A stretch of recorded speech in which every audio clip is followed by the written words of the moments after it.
Come in, get low, let the room go quiet around you the way it does right before sleep actually takes you. That soft narrowing where the edges of the day stop mattering. The point where the day's noise finally lets go of your shoulders. Tonight we're going somewhere a little different than usual. Not into a mystery with a clean answer waiting at the bottom of it. Into a set of theories, fan theories mostly, some of them built entirely out of things the show already told you and never asked you to add up. And what they add up to, if you let them, is the quiet possibility that Adventure Time was never really hiding its darkness behind the candy and the ukulele. It was describing something real the whole time, in a language soft enough that a child could watch it and a survivor could recognize it, and most of us fell asleep somewhere in between without ever noticing which one we were. This isn't only a feeling fans have had in comment sections and late night rewatches either, although it's certainly that. Academic writers who study the show have made versions of this same observation in more careful, more clinical language, describing the land of Ooh as a piece of what they call traumatic fiction, a story that places its emphasis specifically on the ways a catastrophe writes itself onto the body of the people who survive it, and describing the Candy Kingdom's particular style of governance as something close to a permanent state of emergency, one that manages, and in managing, represses both the personal and the historical trauma sitting underneath its citizens' bright, cheerful faces. I don't say that to make tonight feel like homework, and I promise this isn't going to turn into a lecture with footnotes. I say it because it means the discomfort we're about to sit inside together isn't just something a few fans imagined into a cartoon they love too much. It's something serious people, looking closely and carefully at the same material from an entirely different angle, arrived at independently, using a completely different vocabulary and landing in almost exactly the same place. The candy was always sitting on top of something. Tonight we're going to look at exactly what. We're going to start small, almost embarrassingly small. French fries. There's a song Marceline sings early in the show. Low stakes, funny on the surface. The kind of thing you'd skip past if you were only half paying attention. It's called the Fry Song, and it's about her father eating her fries. That's the whole premise as far as most first-time viewers ever register it. A demon dad ate his daughter's fries. She wrote a petty little song about it. Ha ha, moving on. Except if you sit with it the way the show quietly invites you to, the size of the wound has nothing to do with the size of the fries. Hunson Abadir is Marceline's father, the ruler of the nightosphere, a being the show describes as deathless and full of chaotic evil, someone who consumes the souls of others as casually as most people eat a snack, and the specific, documented rupture between him and his daughter, the one the show chose to actually dramatize, wasn't abandonment in some operatic sense, wasn't a betrayal with a body count attached. It was him reaching over during what should have been an ordinary shared meal and taking the one small thing that was hers, without asking, without apparently noticing that it mattered to her at all. And she felt neglected. That's the word the show's own account of the episode uses. Not devastated, not destroyed, neglected, which is, if you've ever lived inside that particular feeling, so much harder to point to and so much harder to justify being hurt by, because nothing dramatic happened. Nobody hit anybody. Nobody left in the night. A man ate some fries. This next part is speculation on my part, but it's speculation built directly out of how the show frames the moment. And I think it's worth saying plainly. The Fry song works as a piece of storytelling, specifically because it understands something true about how a certain kind of childhood neglect actually lands. It doesn't always arrive as a single catastrophic betrayal you can build a whole grievance around. Sometimes it arrives as a pattern of small, forgettable non events. A parent who is present in the room but not present for you, who takes up space and attention without ever quite seeing the kid standing right next to him, and you grow up with a catalog of tiny, specific moments: the fries, the ignored question, the interrupted sentence that you can never quite explain to anyone else because none of them sound like enough on their own. Marceline wrote a song about fries because the fries were never really about fries. When she finally summons her father directly, years into the show, and confronts him with the recording, he doesn't deny it. He tells her in his own words that he loves her, that he never meant to hurt her, and there's something almost worse about that than if he'd been a straightforward monster about the whole thing. He wasn't cruel. I was just someone who existed at a scale so far beyond ordinary attention that his own daughter registered to him as background most of the time. And love without attention isn't nothing, but it isn't enough to grow up inside of either. That's the entry point tonight. A theory, or maybe just an honest reading, that underneath the jokes and the bass guitar and the 1,000 years of vampire immortality, Marceline's entire character was built on a very specific and very recognizable emotional architecture. The architecture of a kid who had to learn to parent herself around a parent who was too big, too distracted, too consumed by his own gravity to consistently show up. And once you notice that architecture in her, you start noticing it everywhere else in this show too. That's what we're doing tonight. Noticing it everywhere else, one character at a time, until the pattern gets too large to look away from. Before we go further down, tell me where you're watching this from and what time it is where you are. I like knowing that. Some late night in some room somewhere, headphones on, the rest of the world already asleep or not caring, and you here anyway, with me, going through this together. Type it below whenever you get a second. Now let's keep going, because Marceline's father was only the surface of what happened to her, and the deeper layer, the one involving the man who actually raised her, is where this gets considerably harder to sit with. Elise was Marceline's mother, a human woman, and the show reveals her fate gradually, the way it reveals almost everything, through fragments that only cohere if you're paying attention across seasons that aired years apart from each other.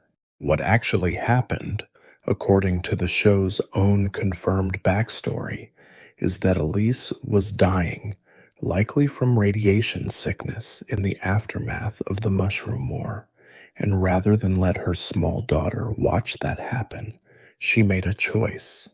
She told Marceline to keep moving forward, to go on ahead of her, and she stayed behind, and she let her daughter believe, for reasons that made complete sense only from the inside of a parent trying to protect a child from the single worst thing a child can watch, that she had simply left, abandoned her. Marceline grew up carrying that specific belief that her mother chose to disappear, and only much later did the truth surface that her mother had been trying to spare her from something unbearable and had, in doing so, handed her something almost equally unbearable in a different shape entirely, a different kind of woundedness. Because a child who believes she was abandoned and a child who watches her mother die are not experiencing identical losses, but they are both experiencing loss with almost no usable information to make sense of it. And Marceline got the version where the not knowing calcified it into a belief about her own worth. She wasn't important enough to be told the truth. She wasn't important enough to be stayed for. I want to be careful here because this is exactly the point where a theory can tip over into something less like insight and more like projection. So let me say clearly what's confirmed and what's interpretation. It is confirmed by the show that Elise chose to conceal the truth of her illness and her likely death from Marceline in order to protect her from witnessing it, and that Marceline spent a long time believing she had simply been left. What's interpretation, mine specifically, offered as a reading rather than a fact, is that this exact structure, a loving parent's protective deception, producing a lifetime of misread abandonment in the child, is one of the more emotionally accurate depictions of a particular grief that exists anywhere in something ostensibly made for children. Kids whose parents die of illness are frequently shielded from the details in exactly this way, told partial truths, protected from watching the worst of it, and the protective intention almost never lands as protection in the moment it's received. It lands as an absence with no explanation attached, and the child fills that absence with whatever story is available, usually the story that centers their own inadequacy, because that is what children reliably do with silence. They assume the silence is about them. And then Simon found her. You know this part, probably, if you've spent any real time with this show. But let's walk through what it actually means rather than just what it says on the surface. Simon Petrikov was already deep into his own catastrophe by the time he found a small girl alone in the wreckage of a collapsed city. He had already put on a crown that was actively consuming his identity in slow, irreversible increments. He had already lost the woman he loved, Betty, who fled after witnessing what the crown did to him during one of its early, uncontrolled episodes. He was, by any reasonable measure, a person in the middle of his own trauma, disoriented, changing, losing pieces of his own mind in real time, and into that condition walked a small orphan child who needed someone to be steady for her. And here's the thing. The show does that I think is genuinely remarkable and genuinely uncomfortable if you look at it straight on. Simon tried. He fed her. He sheltered her. He gave her a stuffed bear named Hambo that she would carry for something close to 1,000 years afterward. He played games with her and told her stories and, according to the show's own text, tried to build something like an ordinary childhood for her inside conditions that were nothing like ordinary. And every single time he used the crown's power to protect her from something dangerous, the crown took another piece of him. His body kept transforming. His memory kept eroding. How was, quite literally, trading fragments of his own remaining self to keep a child he loved safe and the show never asks you to see this as anything other than what it actually was: real love, executed by a man who was actively losing the capacity to sustain it. There's a scene from an episode called Simon and Marcy, set in the ragged early months right after the war, that I think about more than almost anything else this show ever produced. Marceline is sick, feverish, weak, and there's nothing around them that resembles medicine or comfort of any conventional kind. So Simon does the only thing he has left to offer, which is himself. He climbs inside the hollow shell of a broken television set and performs, from memory, the theme song of an old American sitcom, a show about a bar where everybody knows your name, singing it slightly wrong, slightly off key, completely committed, because a small sick child in the ruins of the world needs something to hold on to, and he has decided, without being asked, to be that something for as long as he possibly can. It's a joke for the adults watching, recognizing the reference. It is, at the exact same time, one of the most quietly devastating things the show ever staged, because listen to what the song is actually about. It's about belonging. It's about the specific relief of being somewhere you're known and wanted. He's singing about that to a dying world's last remaining proof that belonging still means anything.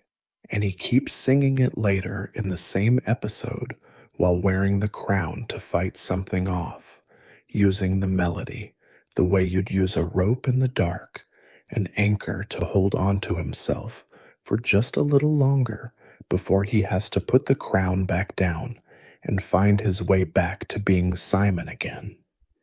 You can see what it costs him, even then. The show shows you his eyes changing while he sings. Here is where the theory gets its sharpest edge, and I want to say plainly that this next part is interpretation, not settled canon, though it's an interpretation the show gives you an unusual amount of material to build honestly. Simon's relationship with Marceline, read through the lens of what actually happens rather than what it's supposed to feel like on the surface, is a portrait of parentification. That's a specific term borrowed from how people who study families talk about a dynamic where a child is placed, usually not through any single cruel decision, but through sheer circumstance, into the role of managing or caretaking for a parent who cannot fully occupy the adult role themselves. It happens with parents who are ill. It happens with parents in active addiction. It happens with parents so overwhelmed by their own unraveling that the child, without ever being asked directly, starts monitoring the adult's moods, learning the warning signs, developing an internal radar for which version of the parent is present on a given day, developing skills far beyond what a child should ever need in order to keep the household and themselves functioning. Marceline shows every one of those markers, and the show earns each one across years rather than handing them to you all at once. She becomes a hypervigilant, and you can see it in how carefully she reads people, how quickly she picks up on shifts in tone that others miss entirely.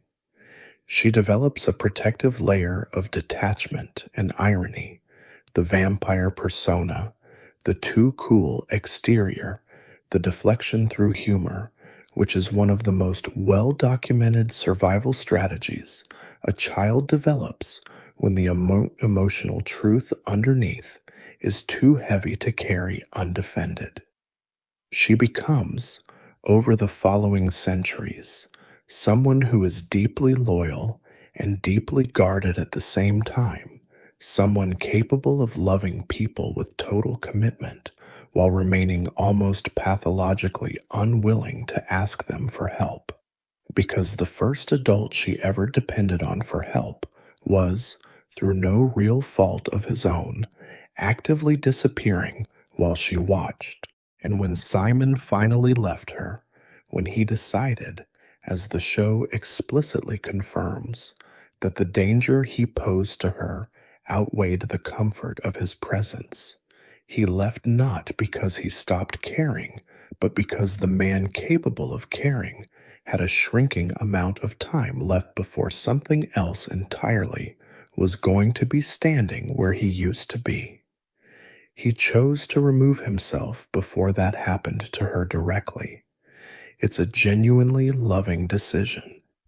It is also, from the vantage point of the child left behind, indistinguishable from being abandoned twice by two different people for reasons she couldn't have been expected to fully understand at the time either one happened.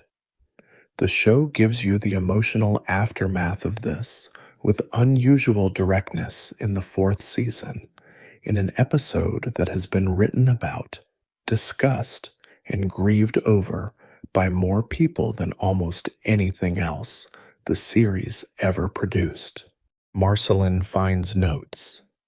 Simon wrote to her back when he still had enough of himself left to write, and she sings them back to him in his own voice because the man sitting in front of her now has no memory of writing them at all.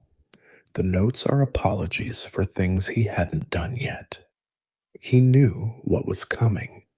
He was documenting his own disappearance in advance, trying to leave behind proof that whatever happened once he was fully gone wasn't really him, and she has been carrying that proof, unopened in any way that mattered, for longer than most human lifespans put together.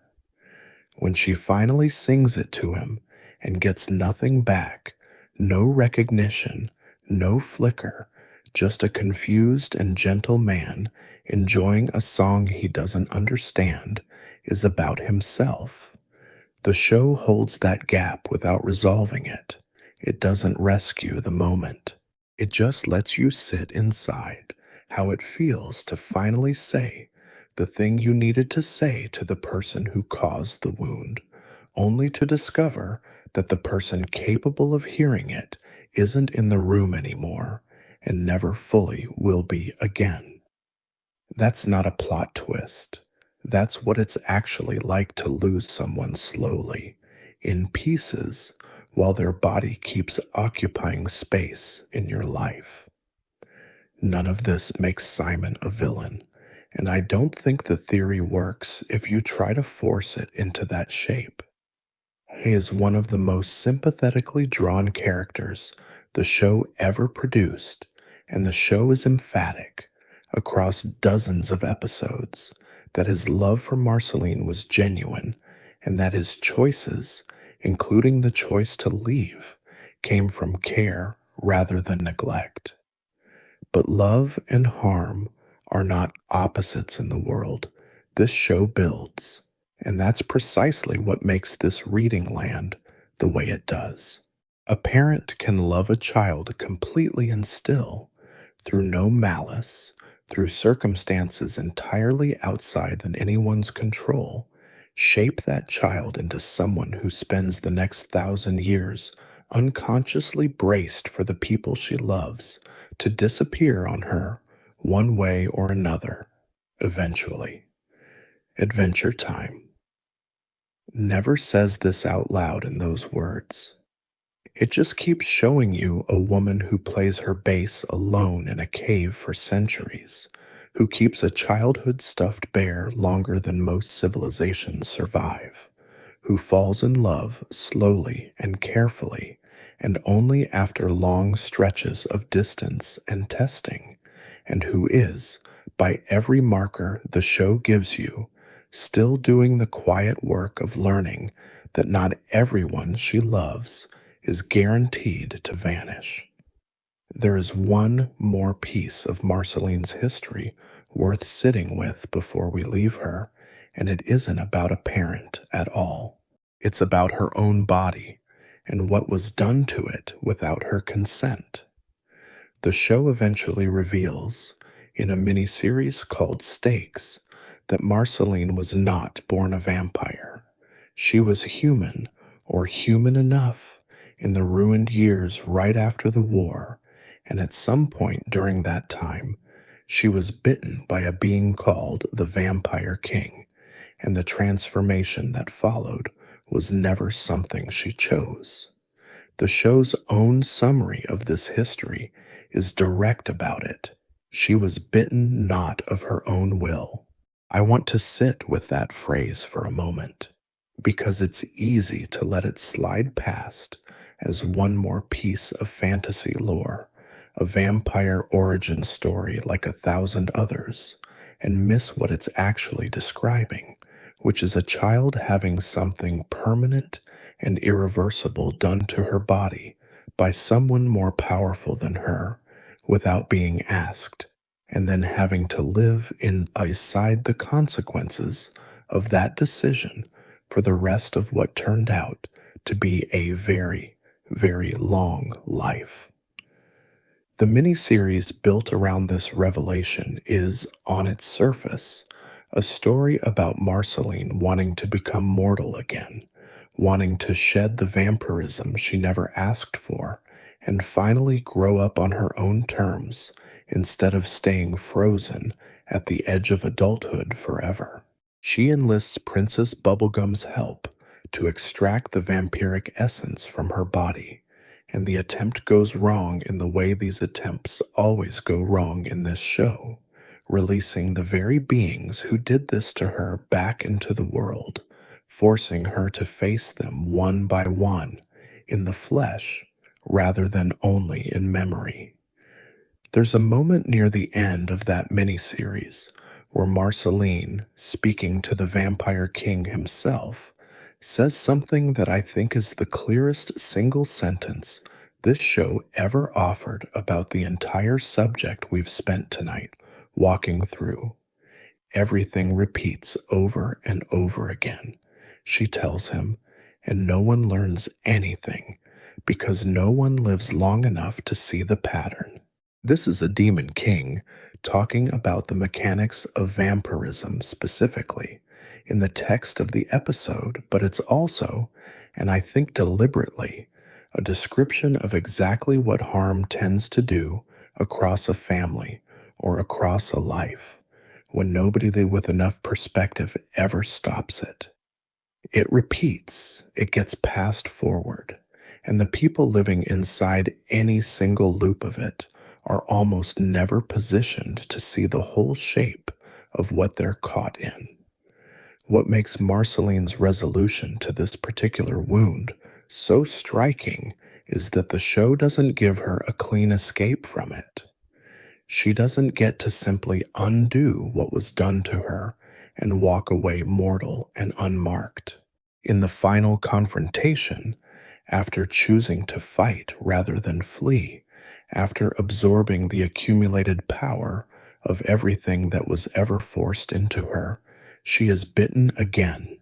This time, in the act of protecting the people she loves rather than as a random act of violence committed against a wandering, undefended child.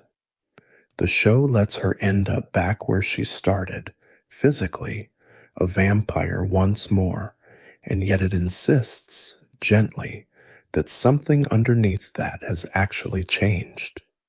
She isn't the same person who was bitten the first time. This time, the choice, however constrained, however forced by circumstance, was hers to make, made in defense of the people who mattered to her, rather than something simply done to her while she had no say at all. That's a genuinely careful piece of storytelling about what it can mean to survive something that took your consent away from you once. Not that you get to erase it, not that the body goes back to exactly what it was before, but that you can eventually reach a version of the same shape that you actually chose, standing on your own side of the line instead of someone else's. If Marceline's vampirism is a story about a violation done to a child's body that she spends centuries learning to make her own again, the next theory is about something almost the opposite, and somehow just as unsettling. What happens to a child who is created on purpose by someone with total control over the terms of that creation and then found wanting? The Earl of Lemongrab is one of the strangest and most consistently upsetting presences in the entire run of this show, and for a long time, the show plays him almost entirely for comedy. He screams. He mispronounces words in ways that became one of the more quotable running jokes of the whole series. He's paranoid and rigid and cruel to people who've done nothing to deserve it, and it's easy, on a first watch, to file him away as one more absurd side character in a world absolutely full of them. But the show tells you plainly, more than once, exactly what he is and exactly how he came to exist. And once you actually sit with that information rather than laughing past it, the comedy curdles into something much closer to horror. Lemongrab is Princess Bubblegum's creation. Is, specifically, her first attempt at making a new form of life, an early and explicitly failed experiment made before she had refined whatever process she uses to create the rest of her candy citizens, and the show does not soften what that means. He came into existence already wrong, already, through no fault of his own, built from a formula that produced something unstable, unable to regulate his own emotions, unable to function in ordinary social reality, screaming from the moment of his creation, the way a newborn screams, except a newborn's screaming resolves into something else as they grow, and his never did, because whatever was broken in the making of him was permanent.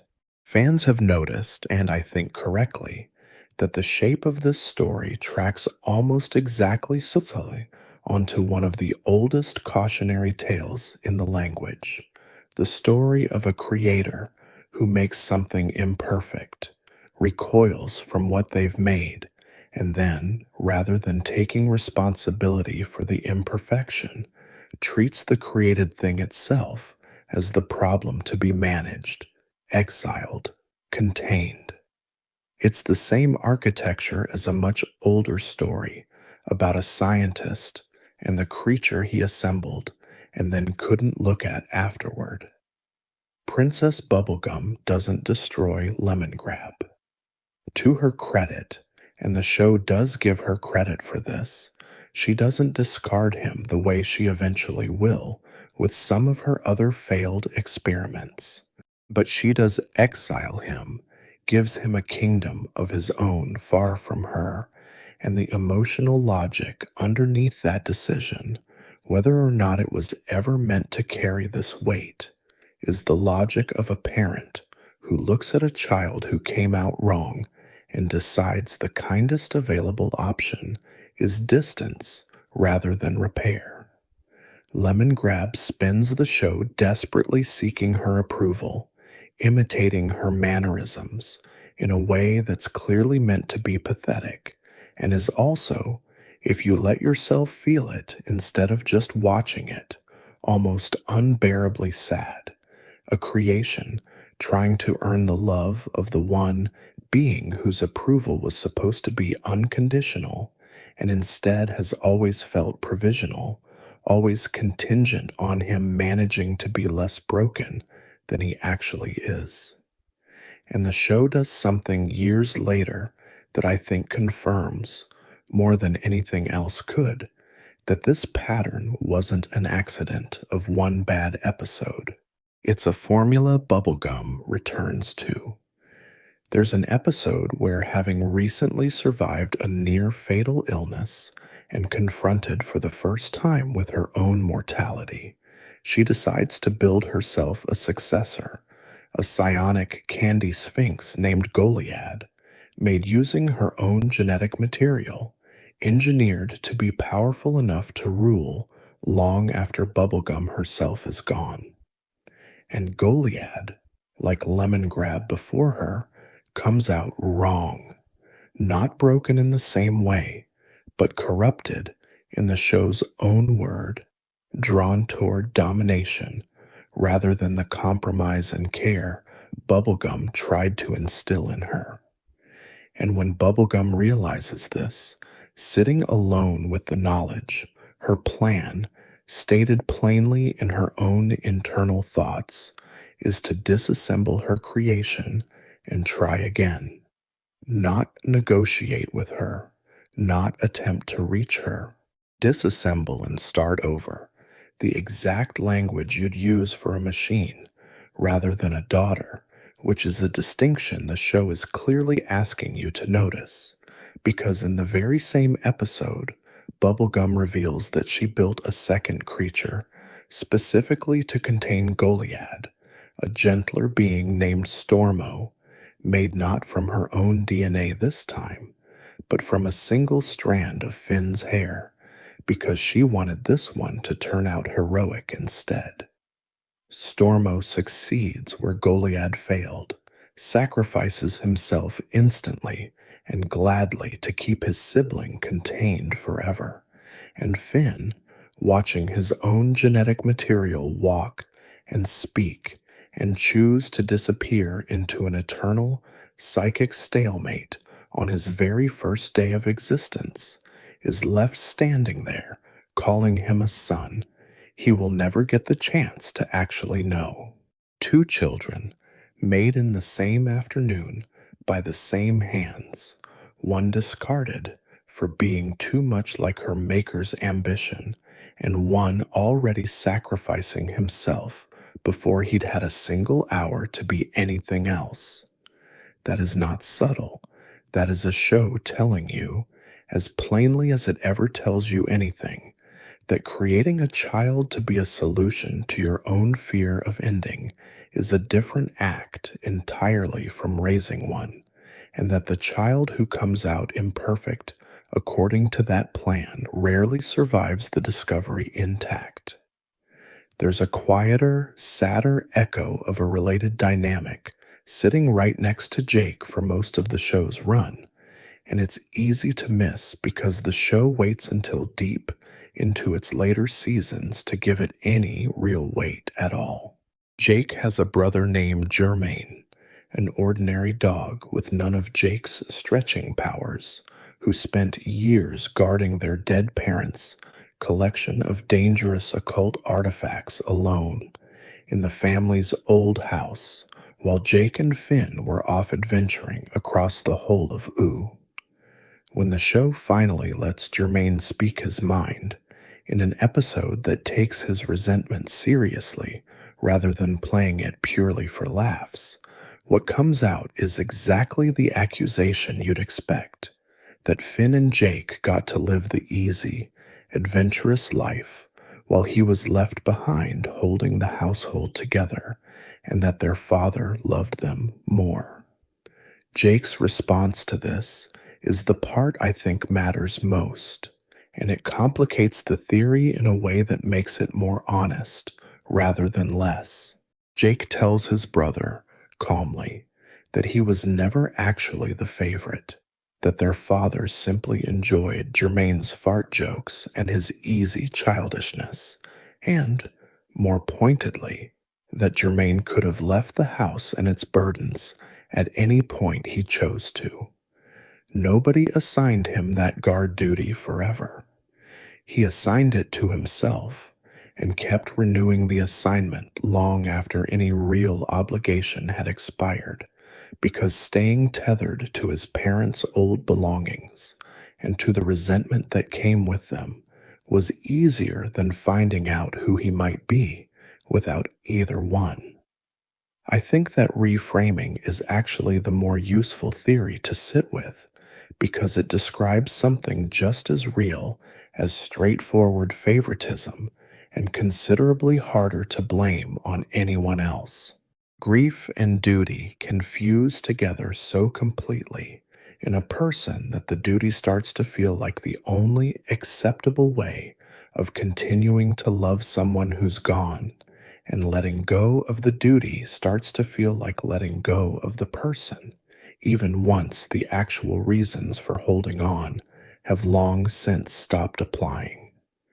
Germain builds himself a cage, in the show's own words, out of loyalty to a house that no longer needed guarding in the way he'd convinced himself it did, and he resents his brothers not because they were loved more, necessarily, but because they were the ones who managed to walk out into their own lives while he stayed inside a version of the past that had already ended. It's only when the house he's been protecting actually burns down around him, almost by accident, that he seems able to breathe again, and the show lets that destruction feel less like tragedy and more like release. Sometimes what looks like sibling favoritism from one angle looks, from a slightly different angle, like a person who never learned that he was allowed to stop grieving on someone else's terms and start living on his own. The saddest confirmation that this pattern was never confined to one broken individual arrives later in a quieter, sparser miniseries called Lemon Hope. And I think it deserves its own moment before we move on, because it's the point where the show shows you the wound actually passing forward into a second generation. Lemon Grab, despite everything he is, eventually becomes something like a father himself, creating, alongside a second, identical version of himself called Lemon Grab 2, a whole group of small lemon children, and one of them, called Lemon Hope, is gentle in a way nothing else in that entire lemon colored kingdom is gentle, sensitive, musical, easily overwhelmed by a world that has never once been built with someone like him in mind. Lemon Grab's response to a child who doesn't fit the mold he expects is not so different from the response Bubblegum once had to him. He controls Lemon Hope with shock collars. He destroys the boy's harp the moment it produces a sound he doesn't like. I is, within his own tiny kingdom, running the exact program that was run on him without apparently understanding that this is what he's doing, because nobody ever showed him another way to be a parent, and the only model he was ever given was exile and control dressed up as correction. Lemon Hope eventually runs. He flees the earldom entirely, hides himself away in the wider world for years, rather than return to a home that only ever knew how to hold him by force, and there's a pair of dream sequences the show gives him during that flight that lay the theory bare almost without needing my help to interpret them. In one, he's haunted by the fear that leaving his people, however justified, will define him forever, the same way Lemon Grab's failures defined Lemon Grab, that he will be remembered as unacceptable, regardless of what he actually does with the rest of his life, simply for having been the child who couldn't stay. In the other, he's confronted by a version of Princess Bubblegum herself, gentler than the real one, less controlling, and it becomes clear that what he's actually built in his own head is not really her at all, but the parent he wished he'd had instead of the one he got, someone who would have let him leave or stayed on his own terms without ever needing to be run from in the first place. The miniseries ends years later with an old man, the same Lemon Hope, finally returning to a castle that has stood empty and abandoned for 1,000 years, the earldom having long since collapsed into nothing and passing away quietly in his sleep, alone, inside the very structure he spent his whole life trying to escape. The show doesn't call this a happy ending, exactly, and it doesn't call it a purely tragic one either. It simply lets you watch a boy who was hurt by the same pattern that hurt his own father figure grow old and finally rest, having spent an entire lifetime, in the end, defined by the thing he ran from as much as by anything he ever actually became. Let's stay with Princess Bubblegum a little longer, because Lemongrab and Goliad are far from the only place. Her power over the people in her care curdles into something the show is willing to name, in its own text, using words considerably heavier than most children's programming would ever risk. In the show's own documented history, Bubblegum installs surveillance cameras throughout the Candy Kingdom. She implants tracking devices in her citizens. There is a sustained arc taken seriously by the show rather than played entirely for laughs, in which her people eventually vote her out of power specifically because they've come to understand that she engineered them deliberately to be less intelligent than they could have been, on the theory that a less capable, less questioning population would be easier to keep safe. That's not a fan exaggeration. That's the show's own plotline, resolved with an actual election, an actual period of exile, and an actual reckoning she has to go through before she's allowed back into power. The show is telling you, in language a children's cartoon rarely risks, that a ruler's protectiveness and a ruler's authoritarianism can look, from the inside, exactly the same, right up until the people being protected start asking why they were never given the choice.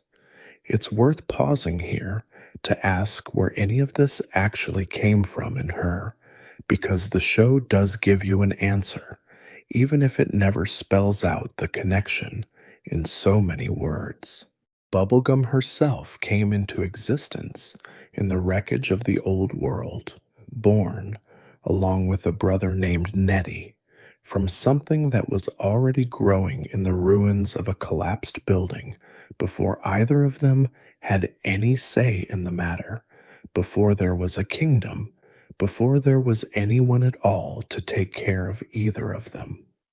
Nettie, unlike his sister, turned out sensitive and easily overwhelmed rather than driven and controlling, and he spends the rest of his existence attached to a tree at the root of the kingdom Bubblegum eventually builds, quietly feeding it and drawing calm from it in turn, a presence in the background that Bubblegum clearly organizes at least part of her life's work around protecting. I think it's fair, as interpretation rather than confirmed fact, to read her entire adult project, the surveillance, the engineering of a more manageable population, the desperate cycles of creation and disassembly, as the compulsive overcorrection of someone who began her own existence with absolutely nothing steady to hold on to, and who has spent every year since trying to build a world sturdy enough, controlled enough, that nothing she loves will ever again be born into that same kind of undefended wreckage. It doesn't excuse the lantern, or the tracking chips, or Lemongrab's exile, but it does suggest that her particular flavor of harm isn't cruelty so much as an old fear, dressed up in a lab coat still trying to solve a problem that started before she can even remember having a self to solve it with. And in underneath even that public reckoning sits something the show never fully drags into the light, which is her relationship with Peppermint Butler. On the surface, he's a small, courteous, sweet natured servant, the kind of character you'd expect to be pure comic relief in a candy kingdom.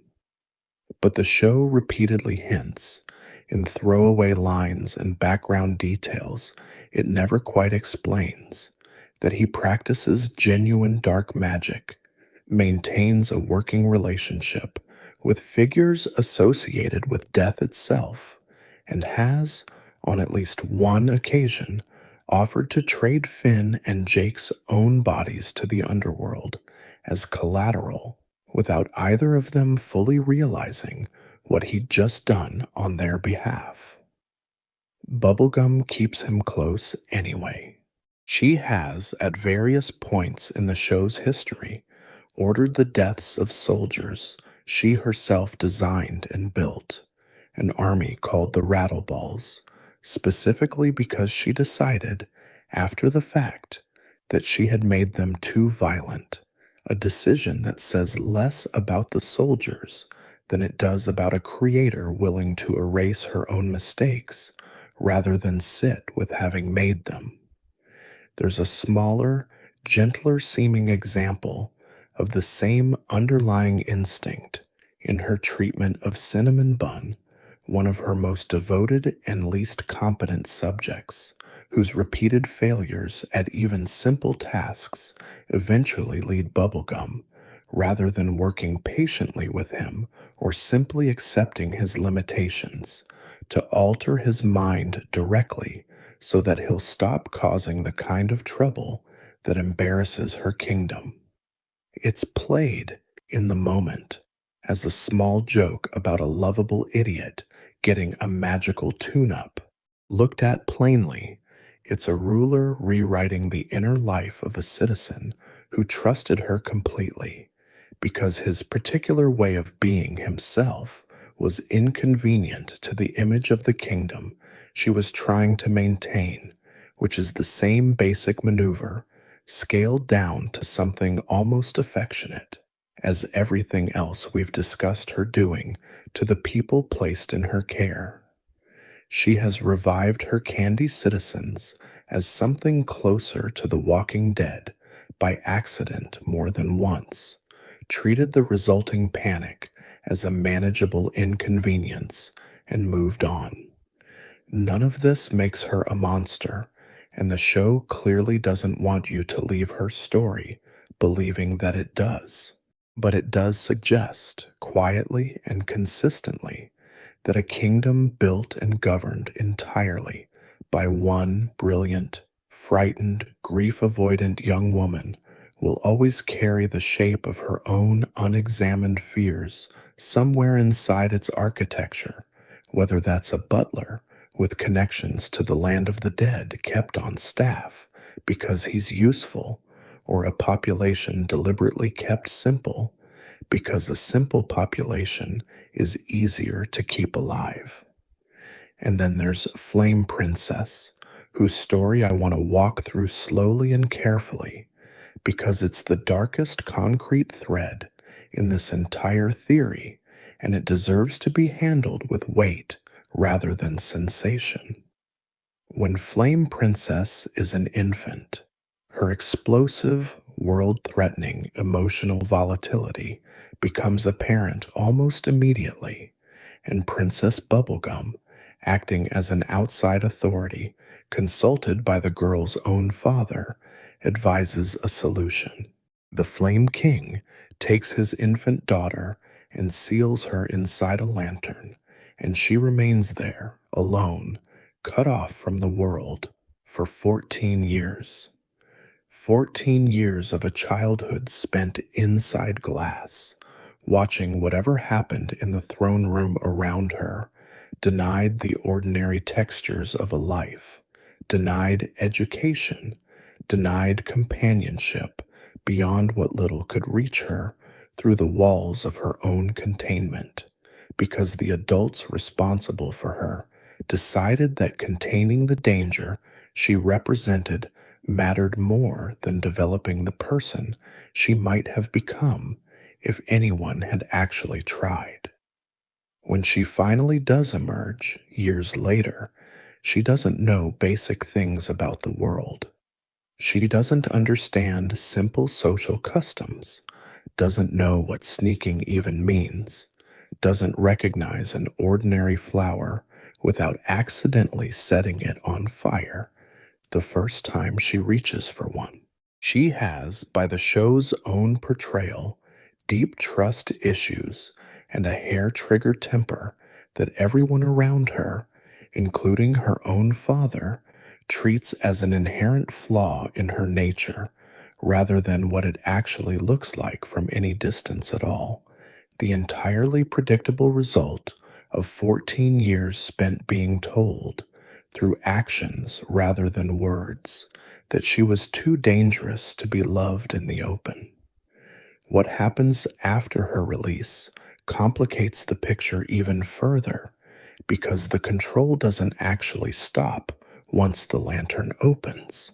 Once Flame Princess begins a relationship with Finn, Bubblegum's response is not warmth toward a girl she once helped keep contained, but something closer to jealousy dressed up as concern, a repeated pattern of subtle interference in the relationship that the show plays partly for comedy and partly, if you look closely, as one more small instance of the same underlying instinct, a brilliant woman deciding, quietly and without being asked, that she understands what's best for people better than they understand it themselves.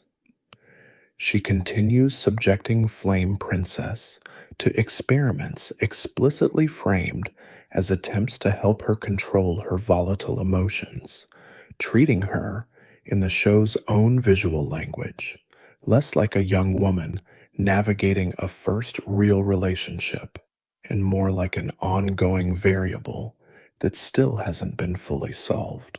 It takes Flame Princess herself, eventually, standing her ground and naming plainly how far Bubblegum has been willing to go. Weapons, threats, manipulation, all justified in the name of peace and safety, before the show lets Bubblegum actually step back from the brink of repeating, in a new adult shape, the exact same impulse that put a baby in a lantern for 14 years in the first place. I want to be precise about what's confirmed here versus what's interpretation, because this is heavy enough that precision matters. It is confirmed directly by the show's own text that Flame Princess was imprisoned as an infant on Bubblegum's advice and remained imprisoned for 14 years, and that her father continued to treat her afterward as inherently evil, a framing she spends much of her arc trying to escape. It's also confirmed that even after her release, Bubblegum subjects her to further experiments aimed at controlling her emotions, treating her, in the show's own framing, more like a variable to be managed than a person to be known. What's interpretation, and I think a fair one, is that the show is depicting, almost too plainly to require decoding, the long-term effects of a childhood spent in enforced isolation, justified as protection. The distrust, the volatility that gets read as a character flaw rather than a wound. The desperate, cautious way she has to relearn how to be around other people once she's finally free. The way she overcorrects in both directions, briefly cruel and controlling once she takes power herself before finding something more balanced. None of that is unusual for what happens to a person, real or fictional, who spends their formative years believing that the only reason anyone tolerates them is that they're currently contained, and Bubblegum's role in all of this is never fully reckoned with by the show, in the way it was with the Candy Kingdom's engineered obedience. She recommended the lantern.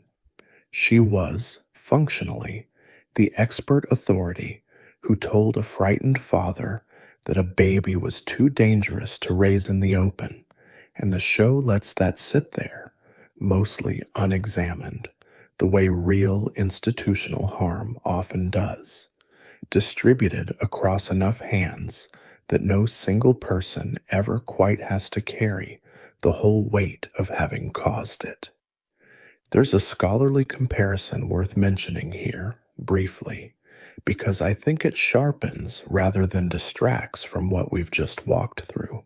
Writers who study post-catastrophe storytelling have pointed out that Adventure Time's civilization of survivors, built from the wreckage of a nuclear-adjacent apocalypse and populated by beings still visibly marked by what happened to them, sits in a real lineage alongside a body of Japanese literature written by what's sometimes called the Yakeito generation, meaning, roughly, those who grew up in the burnt-out ruins left behind by war and had to build an entire adult life and an entire adult identity directly on top of ground that never stopped being scorched underneath them.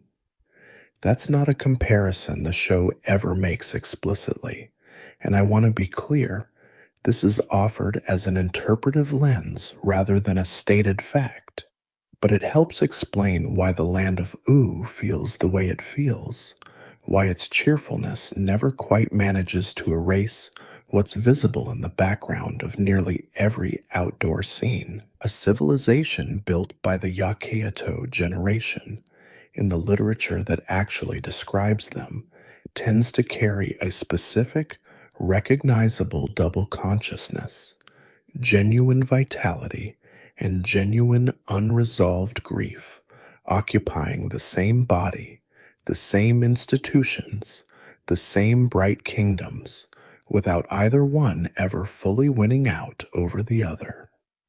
That's precisely the texture the show keeps returning to in every single character we've discussed tonight. Not brokenness pretending to be wholeness, and not wholeness pretending nothing happened. Both, together, permanently, the way it actually works for real people who build real lives on top of real ruins. There's a pattern accumulating now across every character we've touched tonight, and I think it's worth naming directly rather than just letting you feel it underneath the individual stories. Almost every act of serious harm done to a child in this show is committed, or at minimum enabled, by someone who believed, genuinely and without malice, that they were protecting that child. Bubblegum didn't jar Flame Princess out of cruelty. Simon didn't leave Marceline out of indifference. Even Hunson Abadir's neglect was an act of cruelty, so much as a near total absence of attention from a being operating at a scale where a daughter's fries simply didn't register. The show, whether by design or by the kind of accidental honesty that sometimes happens when a creative team is simply following characters wherever they logically go, keeps landing on the same uncomfortable truth, that intention is not protection, that love is not the same thing as safety, and that a child can be genuinely, deeply loved by the adults around her and still come out the other side of her childhood carrying wounds. Those same adults never meant to give her, and, in most cases, never even noticed they had. But not every parent in this show gets the benefit of that reading, and it's worth being just as clear about the ones who don't, because there is at least one father here who the show refuses to soften, and I think the theory is incomplete without him. Finn's biological father is a man named Martin Mertens, and the show waits a long time before letting Finn or the audience actually meet him. Finn spends years wondering about him, building a hopeful, half formed idea of who his real father might be. The kind of quiet, private hope a lot of kids raised outside their biological family carry without ever quite naming it out loud. And then the show finally delivers him in an episode set inside a collapsing cosmic prison, and it does not let Martin be anything other than exactly what he is. He is, according to the show's own portrayal, an incredibly selfish, deceitful, and self-interested man, someone who barely registers his son's presence, except when that presence happens to be useful to him. When Finn asks him directly why he abandoned him as an infant, Martin doesn't apologize. He doesn't even offer a real explanation. He says he doesn't remember, and then, in one of the most quietly chilling lines the show ever gives a character, he suggests to Finn that maybe it was actually Finn who left him. That's not confusion. That's a specific, recognizable maneuver, the kind where someone facing the consequences of their own harm flips the direction of the accusation entirely, making the person they hurt responsible for proving they weren't somehow the one at fault. It's the exact shape of gaslighting, and the show puts those words directly into the mouth of a father speaking to the child he abandoned as a baby in the woods. What follows is, if anything, worse, because Martin doesn't stop there. He manipulates Finn into repairing his injured leg by performing affection he clearly doesn't feel, warmth switched on for exactly as long as it's useful, and switched back off the second his leg is fixed, and then abandons him again, this time in circumstances that cost Finn his own arm, an injury the show does not treat as a minor plot device, but as something Finn carries and adapts to for a long stretch of the series afterward. Years later, in a different episode, Martin tries the exact same maneuver again, faking an injury of his own specifically to preempt and diffuse whatever anger Finn might still be carrying about the first one, using performed vulnerability as a shield rather than ever once offering something real. His guiding philosophy, spoken almost cheerfully to Finn at one point, is that once you've burned enough bridges behind you, the only direction left to move is forward, which sounds briefly like resilience until you notice what it's actually excusing. A lifetime of leaving people behind, reframed as a simple, blameless fact of motion, the kind of thing that just happens to a person rather than something a person does. He treats a group of escaped convicts. He's just met with more genuine warmth and loyalty-building charisma than he ever shows his own son, convincing them within minutes to accept him as their leader, using the exact same practiced, winning smile that once got Finn to fix his leg. He even, in one especially telling episode, adopts something like a surrogate son among that same group of strangers, a man who comes to idolize him completely, and treats that relationship too with the same casual disregard the moment it stops being convenient. The show is explicit across every one of these episodes that this isn't a one-time failure of character, it's a pattern.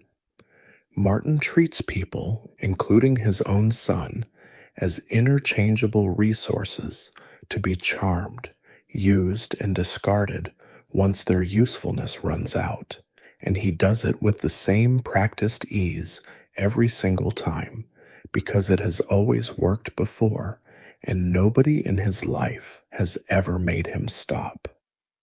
I think what makes this theory land as hard as it does is watching what Finn does in response, because Finn doesn't rage at his father the way you might expect, or the way might feel narratively satisfying.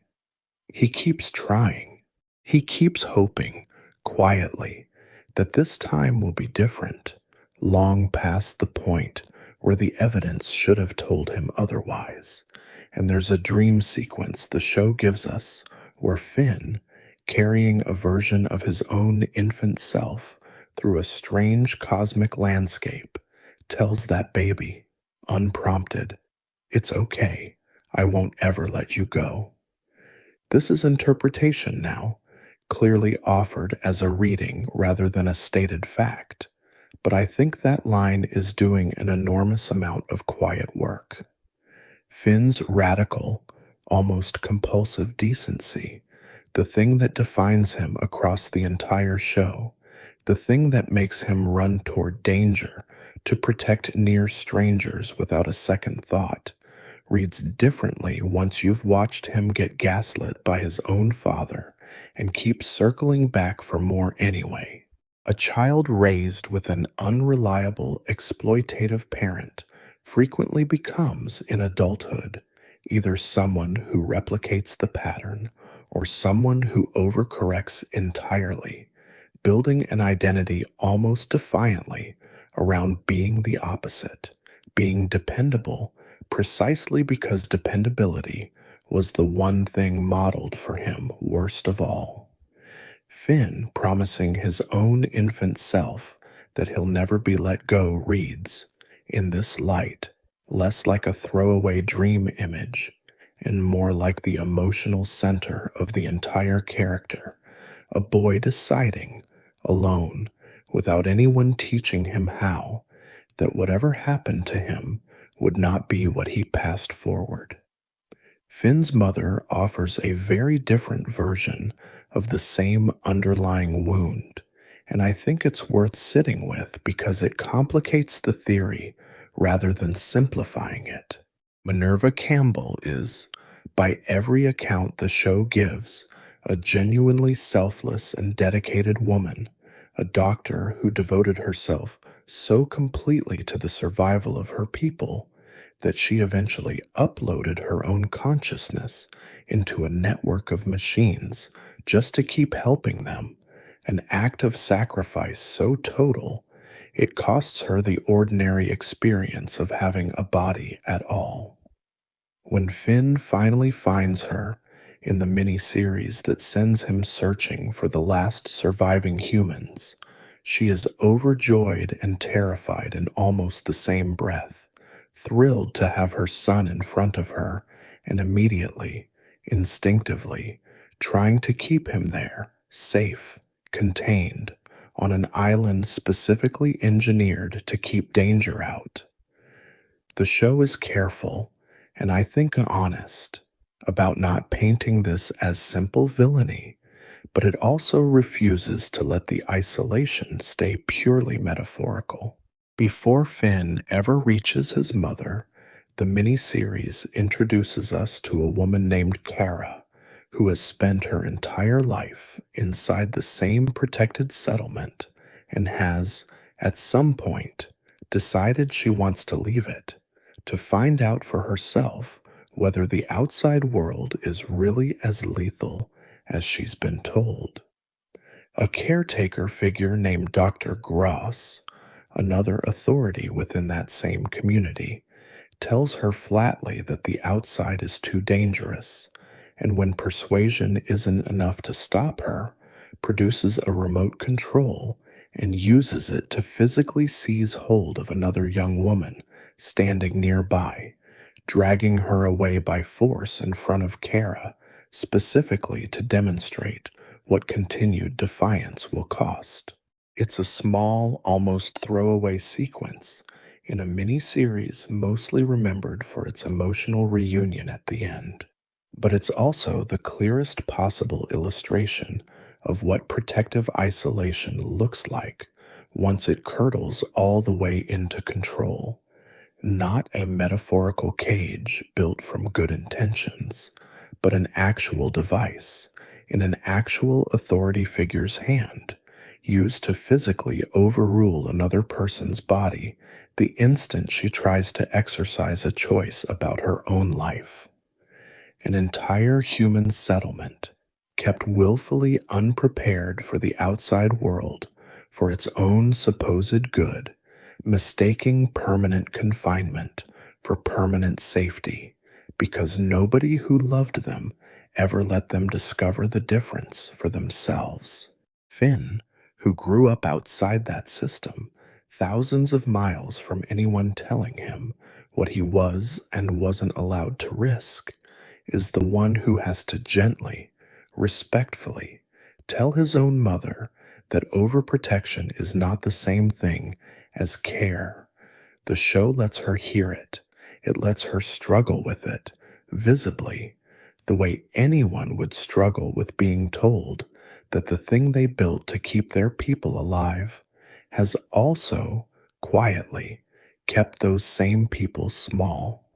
And it ultimately lets her let him go, which I think is the show's clearest statement yet that even the most loving impulse to protect someone, sustained past the point it was ever meant to serve, can become its own kind of cage, no different in its effects, however different its intentions, from the lantern that held an infant flame princess in the dark for 14 years.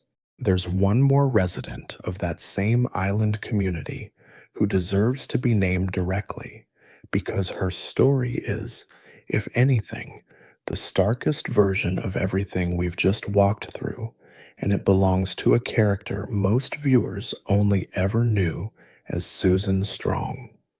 Susan spends years in the main show as a mystery, a towering, powerfully built woman with broken, simplified English and a strange metal panel hidden under her hat. And for a long time, the show lets you wonder, along with Finn, whether she might even be some kind of robot rather than a person at all. The truth, when it finally arrives during the Islands miniseries, is worse than either guess. Her real name is Kara, and she grew up inside the exact same island system Minerva helped build, trained from early childhood for a specific role within it. She was raised to be a seeker, one of the people whose entire purpose was hunting down anyone who tried to leave the safety of the island and physically stopping them from escaping. Dr. Goss, the authority responsible for training children into this role, implanted a cybernetic device directly into the head of every seeker, including Kara's, granting them enhanced strength for exactly this purpose, and along with that strength came a switch that was never Kara's to control. It belonged to Dr. Gross. The moment the show lets this pay off is genuinely hard to sit through, and I want to describe it plainly rather than soften it, because I think the plainness is the point. Kara has a childhood best friend named Frida, who doesn't believe in the island's founding plan, who wants out, who eventually works up the courage to actually attempt it. And Kara, torn between loyalty to her friend and everything she's been raised to believe, hesitates just long enough for Dr. Gross to notice. Dr. Gross activates the implant remotely. Kara's own voice changes, flattens, starts referring to her dearest friend as a target, an objective, and her own body, no longer answering to her, is used to physically stop Frida from ever making it off the island, crushing her friend's one chance at a different life, while some smaller, still present part of Kara is left fully conscious inside her own skull, watching her hands do it anyway. She eventually escapes to the mainland and rebuilds herself, slowly, as Susan Strong, carrying almost no memory of what was done to her until the show finally lets that memory surface again, seasons later, and lets her feel, for the first time as an adult, the full weight of a betrayal she was never actually responsible for causing. I think this is the plainest version, anywhere in the entire show, of a theory we've been circling all night without naming outright, that a child's body and a child's will can be separated from each other by someone with enough power and enough conviction that what they're doing is for the greater good, and that separation can be made to look, from the outside, like nothing more unusual than obedience. Kara was never asked whether she wanted to become a weapon against her own closest friend. The device was placed in her when she was too young to refuse it, activated without her consent when it mattered most, and she spent years afterward not even remembering that any of it had happened, walking around in a body that had once been used against everyone she loved most, entirely without her permission. The show doesn't offer this as an isolated horror confined to one strange island far from the main story.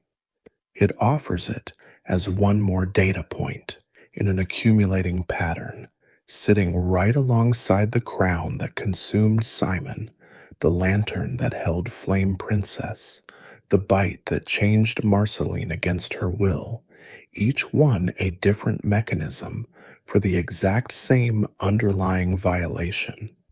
Someone else deciding, on a child's behalf, what that child's body and mind were going to be used for. There's a small, deliberate mirroring in how the show resolves Kara and Frida's story that I think is worth noticing before we move on, Bill, because it complicates any easy reading of who was actually the victim in that friendship. Kara accepted the island's founding plan happily, at least at first, proud to be useful inside a system she'd been raised to trust completely, while Frida spent years hating that same plan and dreaming of escaping it. And yet by the time the two of them are reunited as adults, their positions have almost entirely reversed. Kara's years away from the island, and the memory of what she was forced to do to the person she loved most, have convinced her the whole plan was wrong from its foundations. Frieda, meanwhile, having been forced to live inside that system for years after her attempted escape failed, has slowly, quietly, talked herself into accepting it as simply how life is. The way people do when leaving starts to feel more impossible the longer they stay. It's only in finding each other again that either woman gets handed back the piece of herself the system had worn away. Frida, her old appetite for the world beyond the shoreline. Kara, her right to stop carrying guilt for a betrayal that was never actually hers to own in the first place. The show seems to understand, in that reunion, that isolation doesn't just damage the person kept inside it. It damages, differently, but just as thoroughly, the person who dreamed of getting out and was never once allowed to. Which brings us, at last, to Betty Groff, whose story is, on the surface, the most romantic thing this entire show ever produced, and underneath that surface is one of its most quietly damning statements about what devotion can curdle into when it stops leaving room for the person doing the devoting. Betty was Simon's fiancée before the Mushroom War, a brilliant researcher in her own right, and when the Crown's early effects on Simon frightened her badly enough that she left. She spent the rest of her existence, across a genuinely staggering span of time, trying to undo that departure. She acquires magical knowledge specifically to understand and eventually reprogram the crown. She travels through time to reach him. She takes on increasingly dangerous power, at one point acquiring a hat belonging to a chaotic figure called Magic Man after he discards it, and the hat does to her something that should, in hindsight, have been a warning rather than a convenience. It amplifies whatever is already strongest in her, and what's strongest in her, by that point, is the single minded drive to fix Simon at any cost. So instead of making her wiser, it makes her more resourceful and more reckless in almost the same breath, sharpening her intelligence while quietly eroding the parts of her that might otherwise have paused to ask whether any of this was still serving her own well being at all. Magic Man himself, the same being whose power is now running loose inside her, is one of the very few people in her orbit who ever tries, however imperfectly, to talk her down from the path she's on. And the show does something in its own text that I think deserves to be taken seriously as the clearest evidence for this whole theory. It uses the word obsession to describe her repeatedly through other characters, not as an insult, but as an honest diagnosis. Betty herself, in one of the later chapters of her story, comes to a moment of genuine self recognition, realizing that she has spent so long organized entirely around the single project of saving Simon that she never once, across all that time, made space for anything resembling her own life, her own healing, her own selfhood outside of the mission she assigned herself the moment he became someone she couldn't reach anymore. This is confirmed material, not speculation. The show has her explicitly told by more than one character to consider letting go, and has her explicitly refuse, resolving instead to try even harder. And the finale doesn't resolve this arc with a clean, triumphant rescue. It resolves it with sacrifice. She merges herself with an entity of near total chaos in order to free him, disappearing from existence in every form she previously held in order to give Simon back the life the crown had taken. And the show is honest enough, in its quieter aftermath, to let this land as something more complicated than pure heroism. Simon gets his life back. Betty gives up everything, including any guarantee that anyone will remember what she actually sacrificed to make it happen, and later material, when it finally lets the two of them speak plainly to each other, has Simon confront directly what it meant that she gave up so much for him for so long in a dynamic that, however sincere, the love inside it was never symmetrical.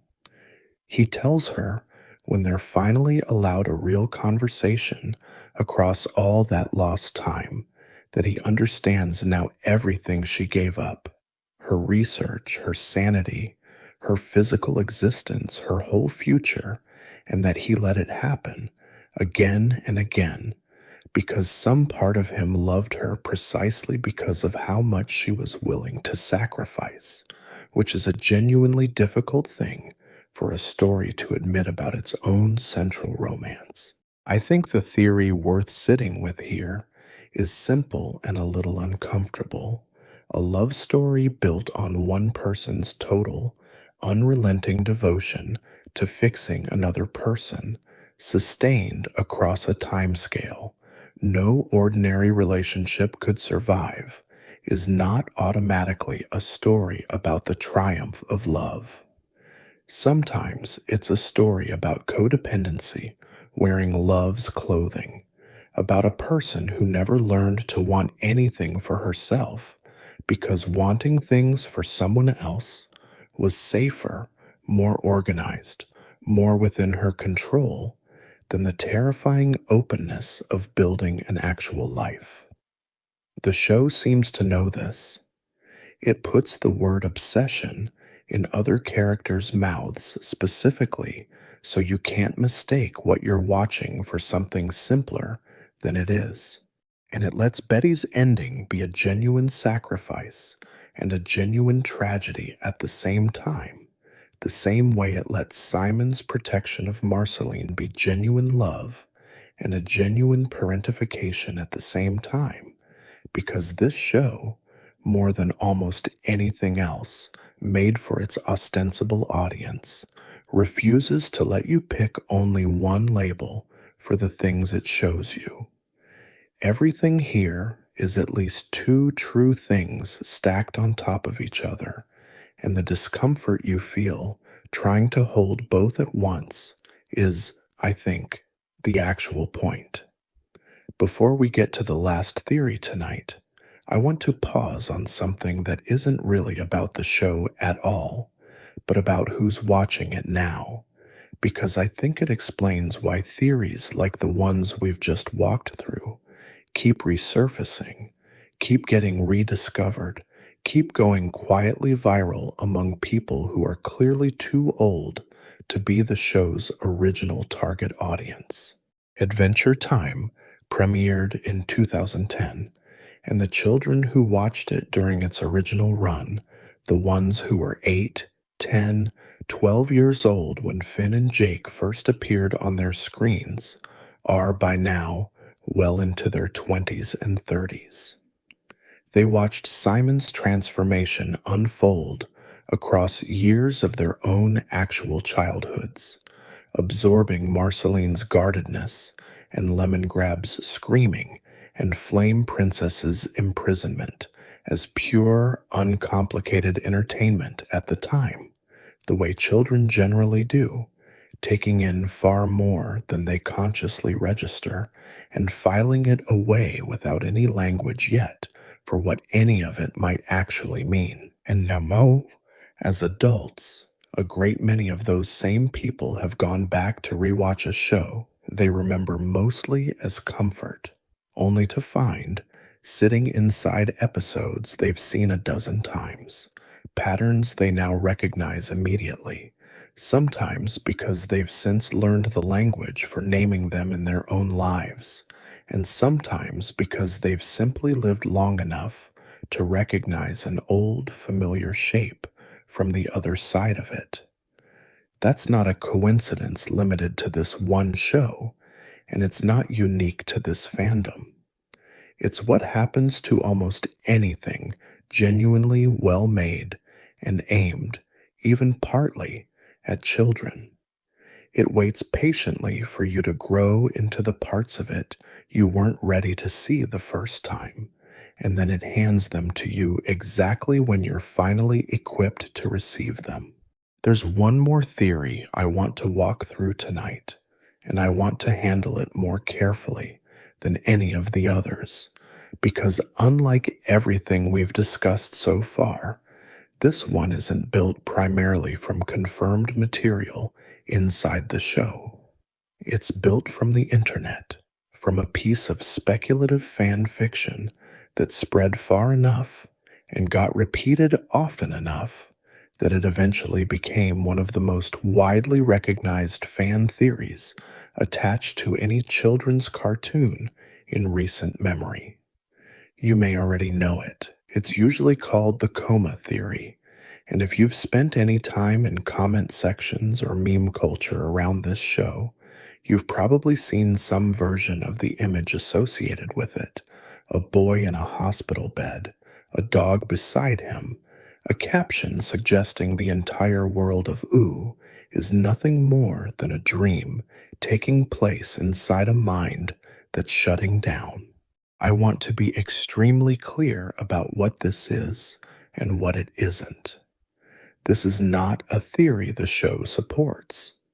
It originated, as far as the historical record of it can be traced, in a piece of creepypasta style writing that circulated online more than a decade ago, first spreading through early meme aggregator sites and forum posts sometime around 2012, built around the claim that Finn's entire adventuring life is a fabrication constructed by his own mind after a period of severe personal crisis, and that the vivid, colorful world we spend hundreds of episodes inside is underneath the surface an elaborate psychological refuge. There are competing versions of the story circulating even within the theory itself, some blaming poverty and neglect, others blaming the death of a beloved pet, each one filling in the same basic architecture with slightly different specific griefs, which is itself a small clue that the theory was never really about any one specific, verifiable claim so much as it was about a shape people kept wanting to pour their own losses into. It spread the way these things spread, through repetition rather than evidence, and it eventually calcified into internet culture as a meme, often captioned with an imagined doctor telling Finn's mother they aren't sure if he'll ever wake up, recycled and redrawn across the years since by artists who never claimed to believe it literally so much as they found the image itself worth returning to, most recently resurfacing again as recently as last year on social media, where old fans and brand new viewers alike rediscovered it as though for the first time. Almost every element the theory requires is directly contradicted by material the show itself later confirmed, often years after the theory had already taken root online, which is worth sitting with for a moment, because it means the show was, in a sense, unknowingly answering a rumor it never knew existed. Finn's early childhood memories are consistent and specific in ways a coma narrative couldn't easily produce. The island's arc establishes an entire surviving human settlement that exists independently of Finn's personal story, with its own history, its own conflicts, its own population that has nothing to do with him.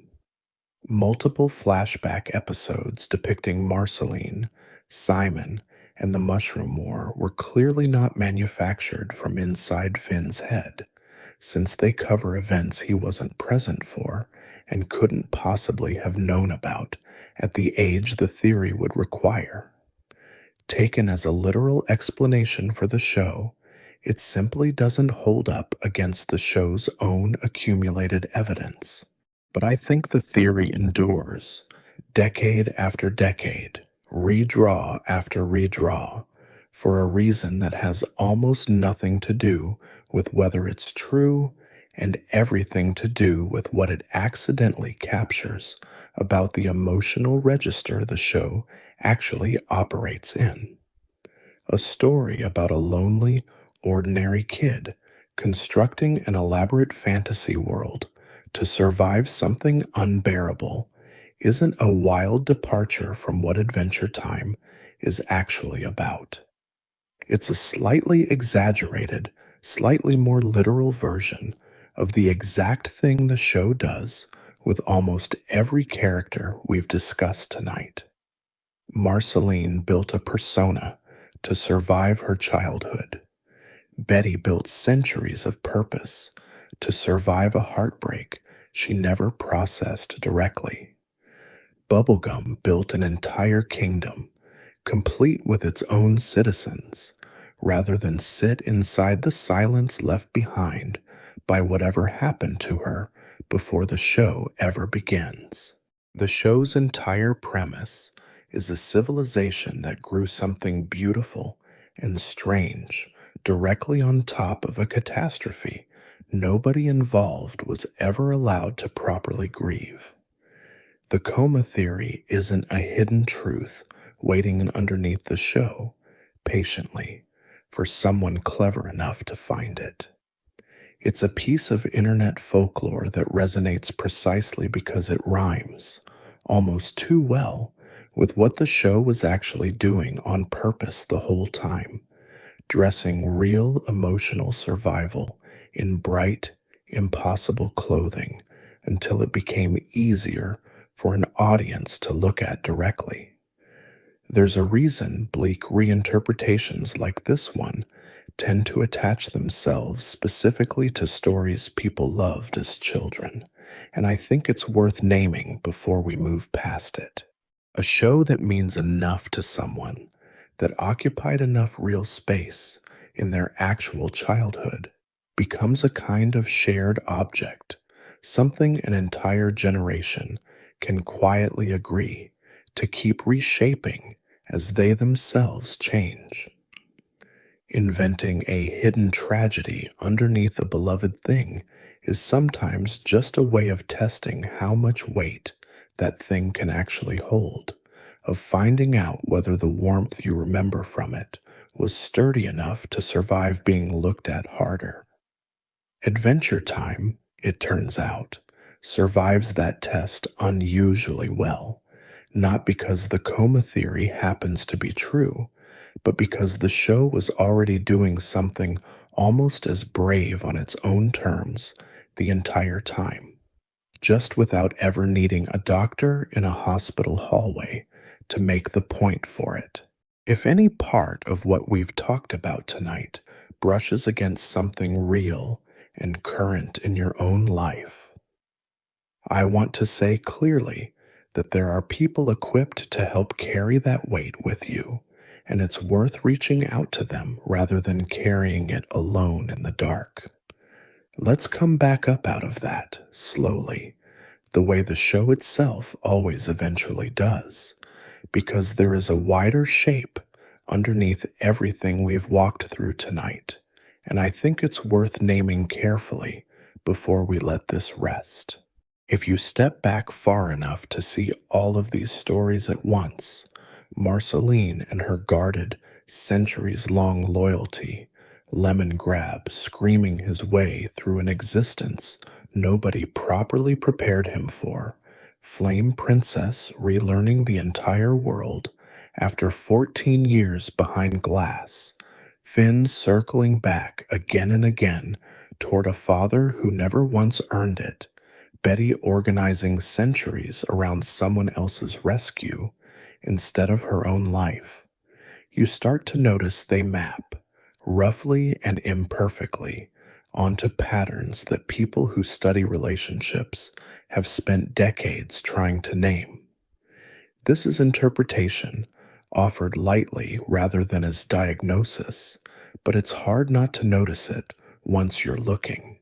Marceline's guardedness, her difficulty asking directly for what she needs, even from people she deeply trusts, resembles what's sometimes called avoidant attachment, a style that tends to develop in children who learned early that depending on someone reliably didn't work out. Betty's inability to disengage from Simon, even when doing so, would clearly serve her better. Her tendency to read any distance as a problem to be solved through more effort rather than less resembles what's sometimes called anxious attachment. Lemon Grab, never quite able to trust that any affection offered to him is real or lasting, oscillating between desperate desire for approval and violent rejection of anyone who might offer it, resembles a more disorganized pattern, the kind that tends to develop when the people supposed to be safe were also, sometimes, the source of the danger. None of these labels are stated in the show. None of them need to be. The behaviors are simply there, drawn with enough specificity and enough consistency across years of episodes that the patterns hold up even under language, the writers almost certainly weren't setting out to invoke deliberately. It's worth asking, briefly and gently, where a show ostensibly for children found the material to draw all of this so precisely, and I want to be careful to keep this in the territory of reasonable speculation rather than claiming any inside knowledge of specific writers' lives, because that isn't something I can responsibly assert. What can be said plainly is that the writer's room behind this show was unusually stacked with people who would go on to build entire careers out of exactly this kind of emotional honesty rendered in bright, deceptively simple packaging. The same team that would later go on to create other shows built around grief, found family, and the slow work of healing as their central subjects rather than their occasional subtext. A creative environment like that doesn't produce accidental depth by chance, over and over, episode after episode, for 10 years. It produces it because enough people in the room were paying close, patient attention to what actually happens inside families, inside long relationships, inside the specific mechanics of how a person survives something difficult and keeps going afterward, and were willing to put that attention into a cartoon rather than save it for something more explicitly serious. The candy was never a disguise hiding something else. The candy was the delivery method, chosen carefully, for something the writers apparently believed was worth delivering to exactly the audience least equipped to defend against being moved by it. Jake sits apart from almost everyone else on this list, and I think that's worth naming directly, because a theory built entirely from wounds risks implying that everyone in this world is equally damaged, and the show doesn't actually believe that. Jake had, by his own account, and by everything the show shows us of his childhood, a genuinely warm and stable upbringing, an imperfect one, a father who pushed him to be tough, and a household with its own complicated edges, but a fundamentally secure one, and it shows in almost everything he does as an adult. He asks directly for what he wants. He apologizes easily and moves on without spiraling. He trusts Finn and Lady, and eventually his own children, without needing to test that trust constantly to make sure it's still real. He is, in the language we've been using tonight, about as close to a securely attached character as this show ever offers, and I think the show puts him at the exact center of the story, best friend to nearly everyone we've discussed, specifically so you have somewhere stable to stand while you look at everyone else. BMO occupies a similar role, from a completely different angle, a small robot who was, by its own account, simply loved consistently enough for long enough that it grew an entire interior life out of the experience of being cared for without condition. Nobody parentified BMO. Nobody used BMO to solve their own fear of death. BMO was just adored, plainly, by two brothers who never had a single ulterior motive for doing it, and the show seems to suggest that this, more than any of the cosmic mythology surrounding catalyst comets and ancient monsters, might be the actual origin story of a person, not trauma, not power, not creation by a frightened genius, just steady, unconditional attention, offered for long enough that something on the receiving end of it learns to believe it's real. And here is where I think the show earns whatever grace it's asking for across everything we've discussed tonight, because it doesn't leave any of these characters stranded inside the patterns it draws so carefully. It insists patiently across 10 seasons and everything that came after that the people who hurt you as a child, even when they loved you, even when their intentions were good, don't get the final word on who you become. Something else gets to speak after them, if you're lucky enough to find it, and usually what speaks after them is exactly the kind of family nobody assigned you, the kind you build slowly, out of people who show up on purpose instead of by biological or magical accident. Marceline found, slowly and with enormous caution, a version of love with Princess Bubblegum that didn't require her to brace constantly for disappearance. A love. The show waited years to let either of them name out loud, because trust like that isn't handed over quickly by someone who learned early that it wasn't safe to. Simon, freed at last from the crown, found a classroom full of students and a home with the two people who mattered most to him, choosing, deliberately, to keep living inside a life he never expected to still have. Flame Princess took the throne that once contained her and turned it into something she actually governs rather than something that governs her. That's what Finn and Jake actually are to each other, underneath the adventuring and the jokes and the years of easy brotherhood, and it's worth sitting with, quietly, before we go. Two beings from entirely different origins, one abandoned as an infant, one born from circumstances stranger than either of them ever fully understood, chose each other and kept choosing each other for the entire run of a show built almost entirely from people who were failed in one way or another by the family structures that were supposed to hold them. Jake never had to be told to show up for Finn. BMO never had to be assigned the role of loving them so unconditionally. It grew into that role because it was loved first and learned from the inside what loving back looked like. The show that spent 10 seasons quietly documenting how deeply a person can be shaped by the family they didn't choose spent those same 10 seasons insisting, with total sincerity, that the family you build on purpose can be just as real, just as sustaining, sometimes more so, precisely because nobody in it is there by accident.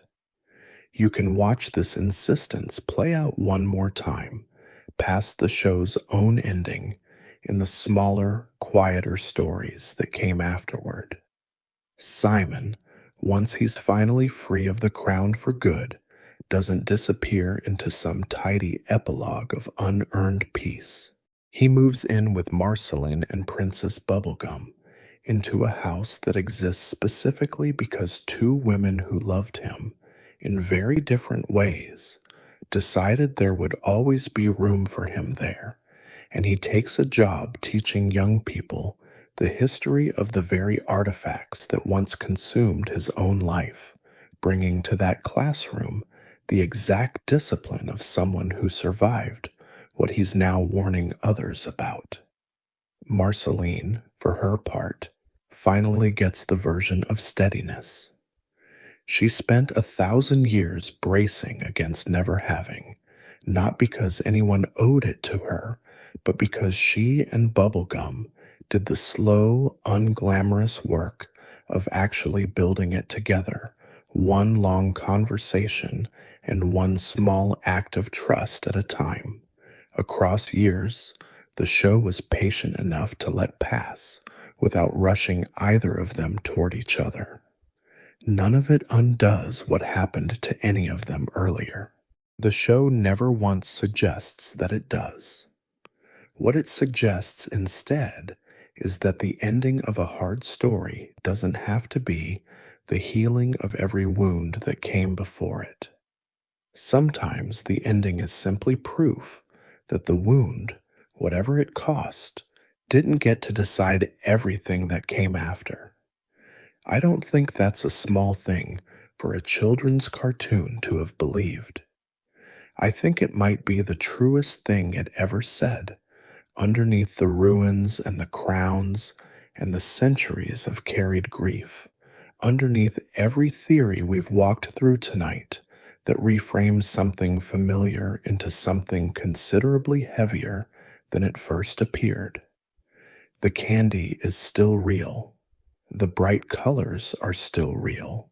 And now, maybe, you'll watch the old episodes a little differently, catching the small moment where a girl writes a song about fries that were never really about fries, or the moment a screaming lemon-shaped man reaches, again, for an approval that was never going to arrive whole, or the exact second a father tells his own abandoned son that maybe it was the other way around, or a teenage seeker's voice flattening into something that isn't quite her own right before she's made to hurt the person she loves most.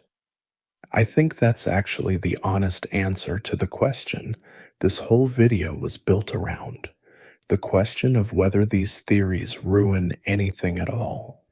They don't take something away from the show. They give something back to it that was always quietly present and rarely named out loud, which is the recognition that a story can be entirely true to a child's sense of wonder and entirely true to an adult's understanding of what wonder sometimes has to grow out of, at the exact same time, in the exact same frame, without either truth canceling the other one out. You were allowed, when as a kid watching this the first time around, to simply love the adventures, the jokes, the ukulele, the candy, and nothing about tonight asks you to take that love back or apologize for having felt it so simply. What these theories offer instead is the adult version of the same love, one that can hold the warmth and the wound together without flinching from either, the way the best of the people who survive difficult childhoods eventually learn to hold their own histories, not as something to be erased or defended against, but as something that happened, that shaped them, and that does not get the final say over who they get to become afterward. Adventure Time spent 10 seasons building an entire world on that exact principle, one ruined thing at a time, and then handing every single character inside it a real, unforced chance to build something warmer on top of the ruin. That's not a small trick for a cartoon about a boy and his dog to have pulled off. It might be the whole reason so many of us are still awake with it, years later, long after we were supposed to have outgrown it, still finding, every time we come back to it, one more small, true thing we weren't quite ready to see the last time through. There's a small, ordinary detail worth carrying with you out of all of this, one last thing before we close. Every single theory tonight started from something the show simply showed you, once, without underlining it, without a swelling piece of music to tell you it mattered. A song about fries, a lantern in a throne room, a remote control in someone else's hand, a father who said, "Maybe you left me." Adventure Time never needed to announce that these moments were important, because it trusted, correctly, that the people watching closely enough, whether at 7 years old or at 37, would eventually feel the weight sitting underneath them anyway, even before they had the words to explain why. Rest now, if you're ready to. The land of Ooh will still be there tomorrow, exactly as complicated as it was tonight, and exactly as warm and steady underneath all of it as it's always quietly been. If this kind of deep, patient look at Adventure Time is something you want more of, the way to help the channel keep making it is simple. Hit like on your way out. And if you haven't already, subscribe so the next one finds you the same quiet way this one did. There's a lot more of this world left to walk through, more corners we haven't gotten to yet, more of it waiting for whenever you're ready to come back down here with me again. Thank you for staying down here quietly with me tonight, all the way to the bottom of it. Sleep well.